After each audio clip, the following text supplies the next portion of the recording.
বিবি পায়রা পায়রা, বিবি পায়রা পায়রা, বিবি পায়রা পায়রা, বিবি ও মামা, দেখো না আমার চুলটা হিরোর মতো লাগছে না? হ্যাঁ তো, তবে বাবান চুলটা আরেকটু কাটিয়ে নিয়ে আসি চল, তাহলে পারফেক্ট হিরো লাগবে। ও মা শোনো, তুমি দোকানদারকে বলবে আমাকে যেন হিরোর মতো চুল কাটিয়ে দেয়, পুরো যেন শাহরুখ খানের মতো দেখতে লাগে। ও মা বলো না, বলবে তো? বলবে না তো?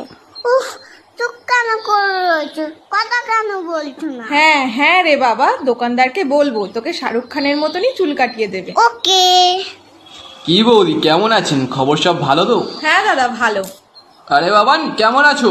হ্যাঁ ভালো আছি, তবে আমার কিন্তু হিরোর মতো চুল কেটে দিতে হবে। তুমি পারবে তো?